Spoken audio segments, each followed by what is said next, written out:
right, everyone. Hey, welcome to this video as we talk about the wonderful ministry of Navigators20's. And here from my left to my right, we have Rachel. Rachel, wave and say hi.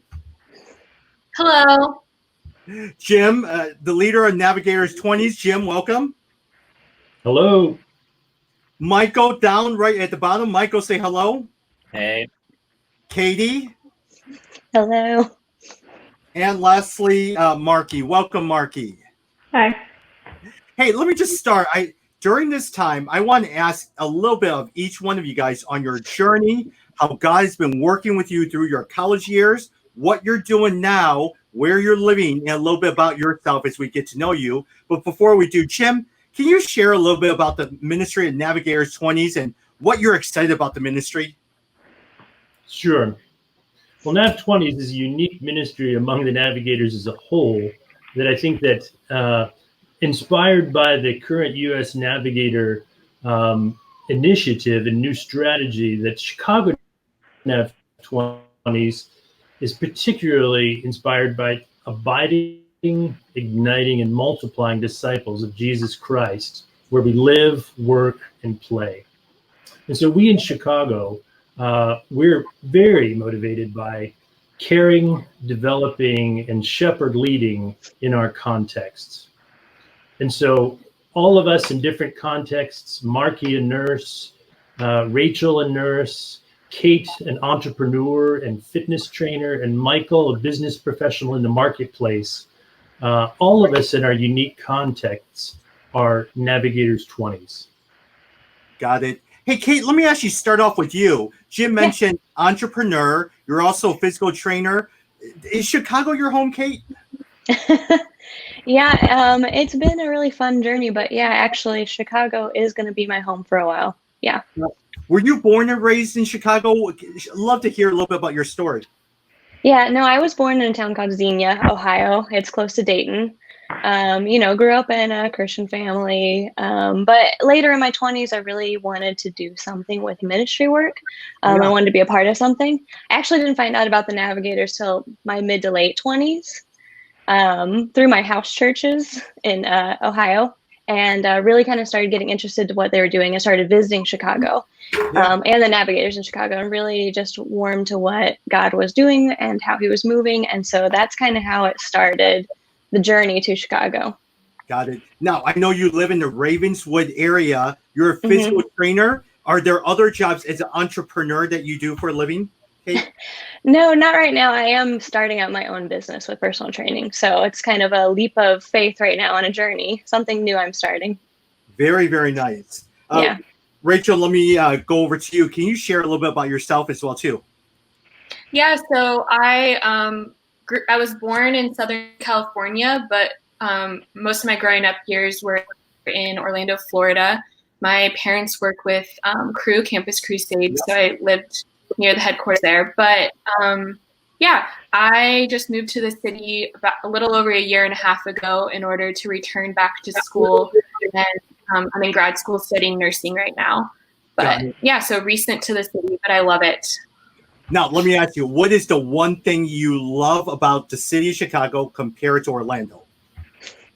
Compared to Orlando, I really love a large urban environment because I love learning and I love interacting with people that come from different backgrounds from me. And I think Chicago just provides a really great environment to be able to do just that. Got it. Nurse, you're in grad school. What are you studying as a nurse?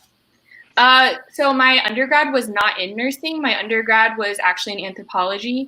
And then I was interested in the medical field. I worked with the Navigators for a couple years, but was still really passionate about being in the medical field and utilizing that as a skill set. And so I'm back in school right now, getting my master's. Very good. Michael, what about you? I know you live in the uptown area. You work as an actuary. What other things about you can you share with us? Well, I'm from Southern Indiana. Grew up near Louisville, Kentucky. After that, I moved to Bloomington, Indiana, where I went to school at Indiana University. that's where I got connected to Navigators with their collegiate ministry. And yeah, I studied math and economics there. And then after I graduated, I moved here and have been here for about 3 years now, working as an actuary. Got it. And during this COVID time, are you working at home all the time, or have you had to go to the office a little bit here and there? No, I've been at home for, I've lost track of the days now. Got it. Marky, what about yourself? I mean, you're also a nurse just like Rachel is. Tell me a little bit about yourself.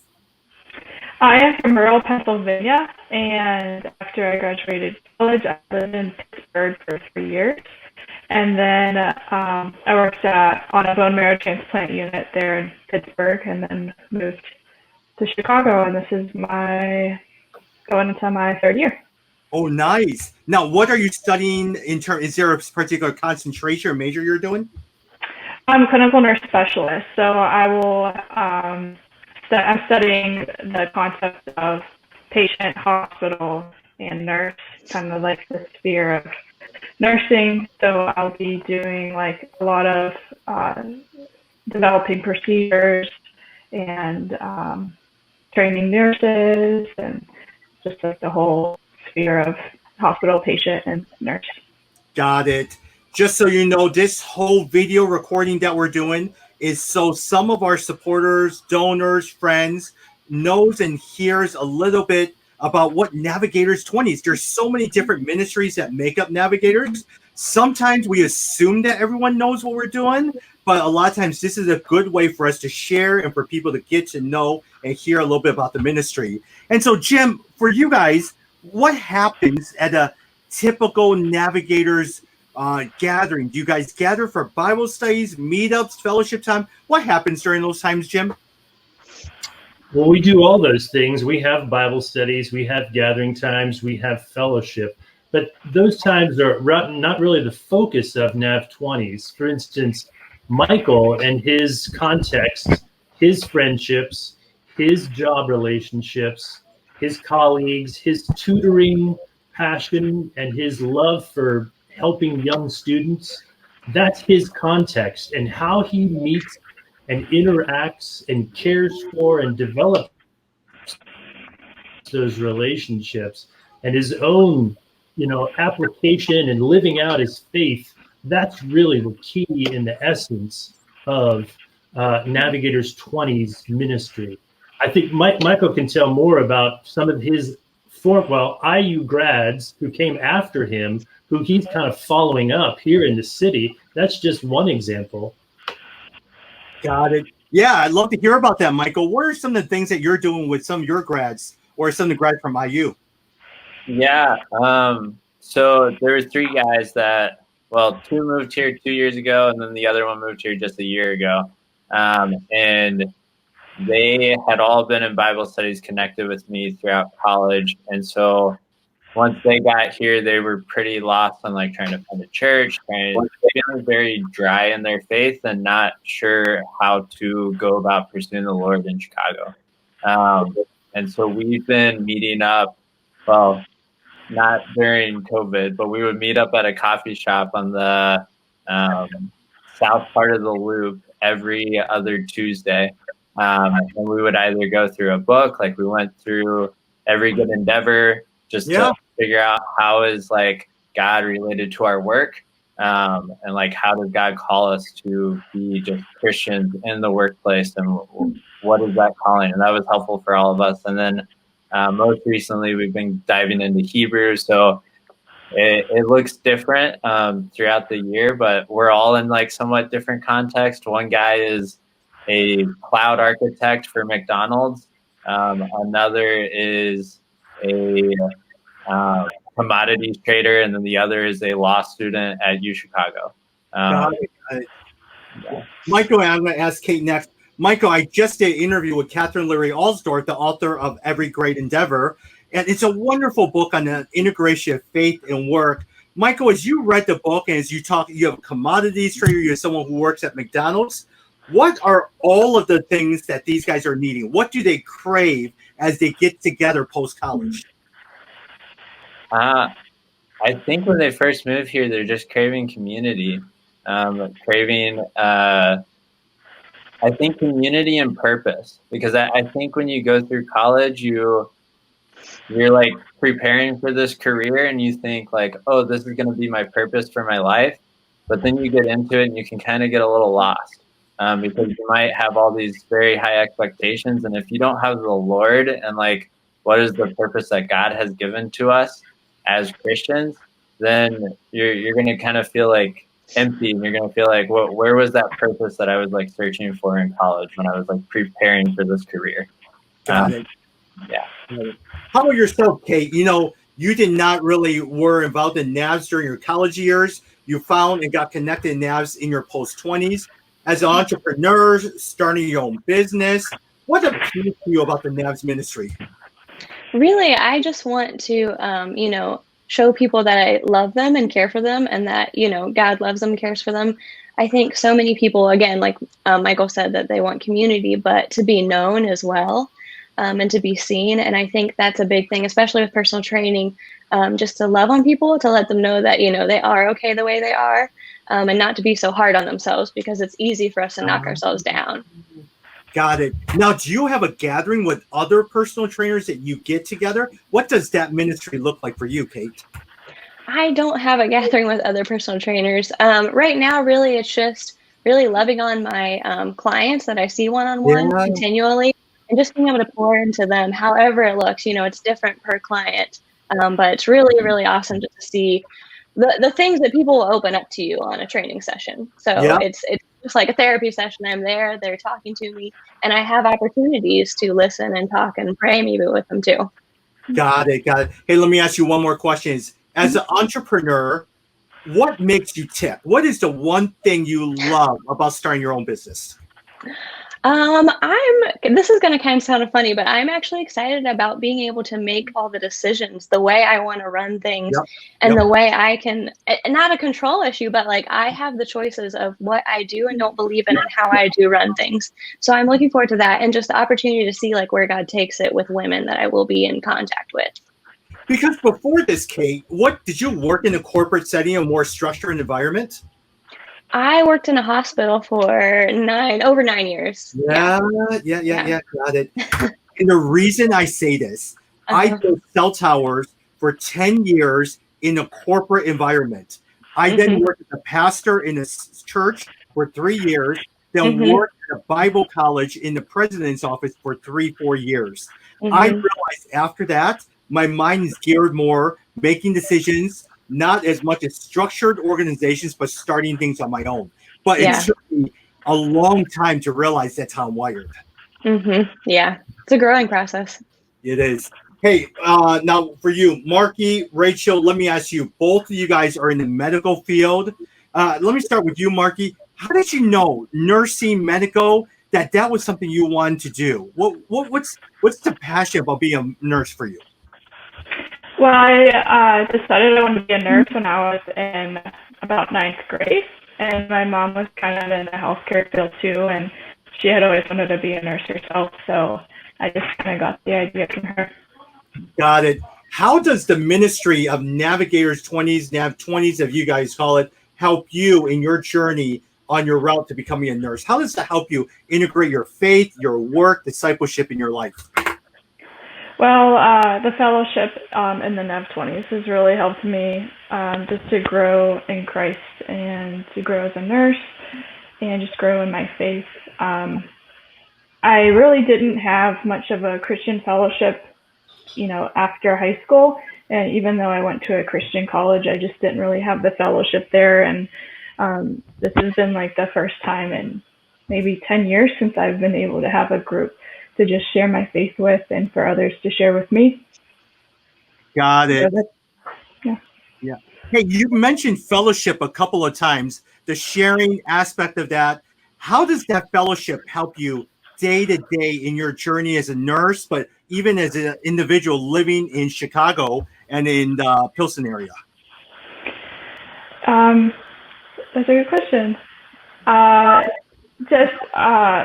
I think it strengthens my faith in the workplace and even outside and my neighbors, just being able to also talk with patients about my faith if they're able to. I think it helps ask myself questions, and we ask each other questions and grow, and learn ministry, and to just open up other questions and to learn about other people's faith and culture. Yep. Rachel, I mean, the nursing thing, it's brand new. You mentioned you were a major in anthropology. What made you decide to go into nursing? So I've been passionate about the medical field since I can remember. I think I'm passionate about the idea of having a skill set that you can serve a community practically and utilize it as a tool in order to tell people about Jesus and love people. So when I was in my undergrad, I was pursuing nursing even then. And the Lord took me on a journey of not getting in the first time I applied. And so I worked with the Navigators for a couple of years doing their overseas iEdge program, which is a 2-year commitment working collegiate internationally. And while I was doing that, I just continued to just have a real sense that my passions were still in community and still in wanting to build community and working alongside people. And so I decided to move back to the US and continue to pursue nursing. And I chose Chicago because it's a large city, and I loved living in a large city internationally. And so I just applied to schools only in Chicago, and the Lord definitely had me be exactly where I am at this place. So, yeah. Got it. Let me ask you, serving and working vocationally for NAVS, and now you're volunteering at NAVS, but still working in the marketplace, nursing, hospital. What are those two lives? How different are those two lives? I don't think they're too different, because I think the Nav20's really values work, and they really value coming alongside people who are working maybe more typical corporate jobs, even though nursing is probably the least typical of a corporate job that you can have. But when I moved to Chicago, Jim and Darlene and the Nav20's really provided a landing place and a transition place to kind of get situated and process my time with the Navigators and move into really valuing work here in the city. Got it. Hey, Kate, what about for you, going back to Ravenswood? Why Ravenswood? When you moved here, why'd you pick Ravenswood? Well, my husband works downtown, and I said, how far do you want your commute to be when I came to find an apartment for us?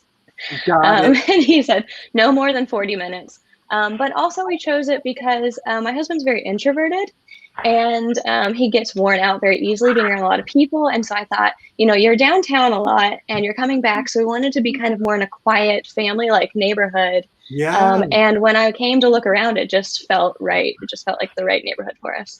What is the one thing about Ravenswood that sticks out to you of what God is doing in the city that's reflective of Ravenswood? What is it that you love and encourage you about Ravenswood? I don't know. I think the thing I love the most is we've really tried to get to know the business owners in our neighborhood. And I just like how everyone seems to kind of know each other in that area, and how we can go in and just say, hey, we're here, they know us, we can have good conversations and kind of grow those relationships with them while we're in that neighborhood. Got it. Michael, what about you in Uptown? What is it that encourages you about Uptown that you love about Uptown? I think the diversity, Uptown feels like a place that's been changing a lot over the past few years. And I just really love all the different cultures that are present in here. I feel like Chicago, there's often a lot of times pockets of culture, and Uptown feels a little bit more like a melting pot. And I just appreciate that. I also appreciate that it's quiet, because I was super nervous moving to Chicago, coming from a small town, and did not want to get overwhelmed by the hustle and bustle of the city. And so finding a place that felt more like it kind of feels like a small little town rather than a big city, which I appreciate about Uptown. Understood. Hey, Marky, you're moving to Pilsen. Why Pilsen? Out of all the neighborhoods, there's 77 neighborhoods in Chicago. Why Pilsen? The food. That's it. Yeah. Really? So we've been in Hyde Park for 2 years, and we kind of wanted to be closer to the city. My husband currently commutes to work, and he on his bike, and he just said, "It's your turn." So we wanted a neighborhood that would be close to my work and just a good culture, good food, close to other places where we like to have fun. And it just seems like a really fun neighborhood, very cultural, and I'm excited. Mark, it is funny how you say it's a cultural neighborhood. Pilsen has grown so much. The real estate has become so expensive. I grew up 40-something years, 43 years I've lived in Chicago in that same neighborhood. I still remember when Pilsen was nothing. Land was so cheap. It was, man, $50,000, $40,000 for different homes. Now it is so expensive. It's crazy there. Yeah. Yeah. And also, hey, Rachel, what about yourself? What neighborhood do you live in? I actually live in Albany Park. Yeah, yeah. What is it about Albany Park that you love? Honestly, my favorite thing about Albany Park is walking down the street, and there are tons of people that sit out in their front yards and are hanging out and listening to music together. I just really, really love that it feels like people are like friends with each other and with their neighbors. It's just enjoyable to walk up and down the street. Yeah. Jim, we've suddenly heard from Rachel, who lives in Albany Park, Marky, who's moving to Pilsen, Kate, who lives in Ravenswood, Michael, the actuary, who lives in Uptown. You have 4 unique individuals, 2 in nursing, 1 entrepreneur, 1 actuary in the corporate space. As you look upon this and you share with different people, what is your goal? What is it that you want to accomplish through this ministry, through their lives? Oh, Jim, yeah. Well, I think that the Navigators20's vision, the Navigators20's vision is so close to the heart of all Navigators ministries, and that is disciple making. Our passion is to bring to life 2 Timothy 2:2, that what you have heard from me, pass on to others who will be able to teach others also. And so Rachel, that's her story. It's my story. I know that that Marky is really growing in her discipleship and her role as a disciple in her context. For instance, Marky's married, Kate's married, I'm married. You know, that also informs our context. My vision would be for us as disciples here in Chicago to that is gifted at linking with our colleagues, our friends, with our neighborhoods, and passing on to other people. Not thinking of, you know, our church, not thinking of a large group, but thinking of your neighbor, your roommate, you know, the person in the cubicle next to you, you know, the person who's on your shift, you're getting to know at Rush or at, you know, other places, or in your fitness center. That's the key to our Navigators20's ministry are these 4 disciples here in Chicago. One of my desires is that we would see more disciples somehow connecting in the suburbs. We've had a number of people who've said, hey, is there anything happening in Elgin? Is there anything happening up here in Buffalo Grove? You know, and I'm like, oh, we can meet together, but it's just going to be really difficult with commutes and busy schedules. And so my desire is that somehow we would have more mentors and more disciple makers in the suburbs to connect to those really important narratives out there. Hey, Jim, as you look at this whole COVID-19 situation, everything's moving online. Does what we're currently doing things online change your strategy, or what could potentially change some of your needs or strategies? Well, I do think that it is changing. Any organization or community that is used to meeting in, you know, groups of hundreds or 50s or hundreds, it is obviously going to have to change here for the oncoming future. Yeah, I think it is going to change, but I think that in terms of our strength and our strategies is that I'm confident that Michael and Kate and Marky are going to be able to take this vision of disciple making into their context. So it's okay if, you know, Navigators never, or Nav20's never gets, let's say, larger than 25 people. You know, yes, we would love to gather in larger communities, but you know, Michael has a church. You know, he has a small group there. So does, you know, Marky and Rachel and Kate. So all of us are growing and passing on this discipling organically where we live, work, and play. Yep. No, I totally understand what you guys are doing. Is besides my work at Navigators, I get a chance to run a group called Resource Global. So I'm 43 years old. I have a like-minded group of young marketplace leaders in Jakarta, Singapore, Malaysia, Austin, Texas, as well as Nairobi. And it's the whole idea of young marketplace leaders like you guys who are raised in a generation technology world, and now the world has become global. You see things differently. How do you create a community where you're learning from each other, startups, entrepreneurs, corporations, nurses, teachers, to engage their city for the gospel? Yeah.